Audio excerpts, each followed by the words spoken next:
साथीहरू, आज यस्तै मिठो मटन करी कसरी बनाउने हेरौँ है त। यहाँ मैले आधी केजी मटन लिएकी छु र यसलाई चाहिने सामग्रीहरू 2वटा प्याजलाई मजाले धोएर काट्ने, अलिकति ल्वाङ, अलिकति सुकमेल पनि लिग्ने, त्यसपछि आफूलाई चाहिने जति लसुन, अदुवा, सुकेको खुर्सानी र अलिकति जिरा धनिया पनि लिने।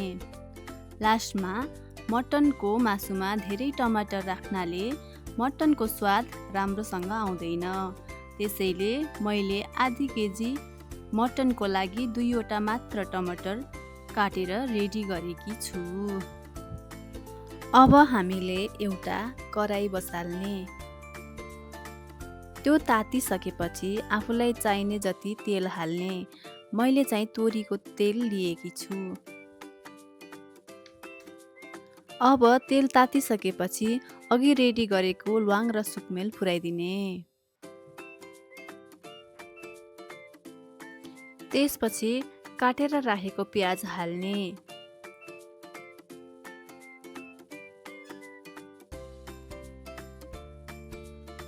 त्यसलाई एकछिन लो फ्लेममा पाक्न दिने।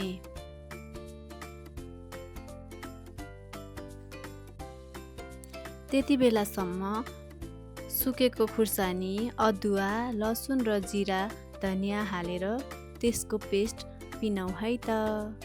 यसरी सिलौटामा पिनेको मसलाले छुट्टै स्वाद आउँछ।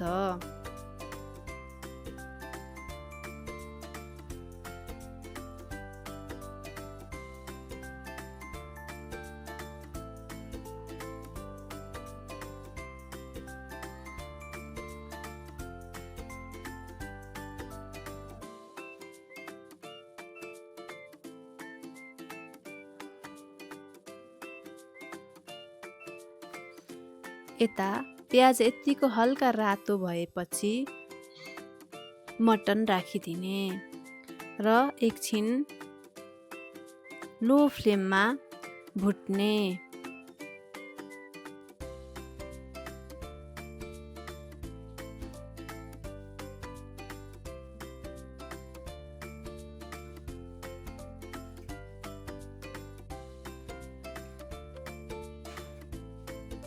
त्यसपछि साथीहरू त्यसमा आवश्यक अनुसार बेसार राख्ने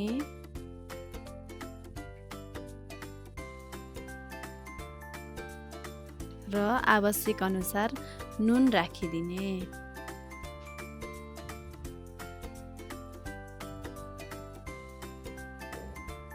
त्यसलाई एकछिन भुट्ने।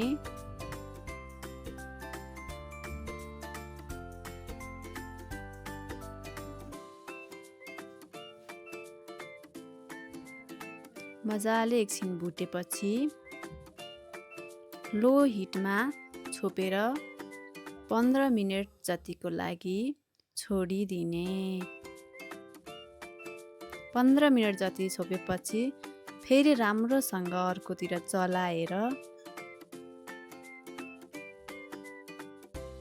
फेरि 15 मिनट जतिको लागि लो हिटमा छोपेर छोडिदिने साथीहरू।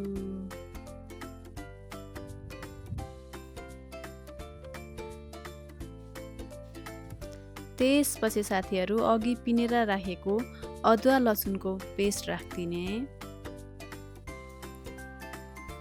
त्यसलाई चारैतिर लाग्ने गरी चलाउने, जसले गर्दा अदुवा लसुन राम्रोसँग मटनमा घुल्छ र नराम्रो बास्ना पनि आउँदैन।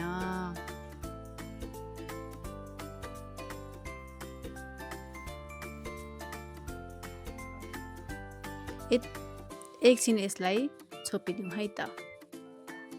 यत्तिको रातो भएपछि टमाटर राखिदिने, अघि हामीले रेडी गरेर राखेको।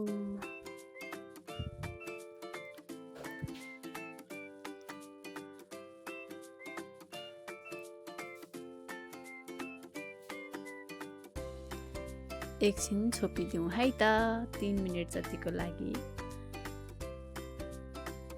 टमाटर राम्रोसँग पाकिसकेपछि साथीहरू त्यसमा अलिकति तातो पानी राखिदिने है त। तातो पानी राखिसकेपछि चारैतिर चलाउने अनि त्यसलाई 10 मिनेट जतिको लागि एकदम लो हिटमा पाक्न छोडिदिनु होला है त। त्यसपछि हजुरहरूलाई चाहिने जति मिट मसलाहरू हाल्न सक्नुहुन्छ। त्यसपछि हाम्रो मटन करी रेडी भएको छ साथीहरू, एकदम टेस्टी छ। हजुरहरूलाई पनि घरमा यसरी ट्राई गर्नुहोला र कस्तो भयो कमेन्ट गर्नुहोला है त साथीहरू।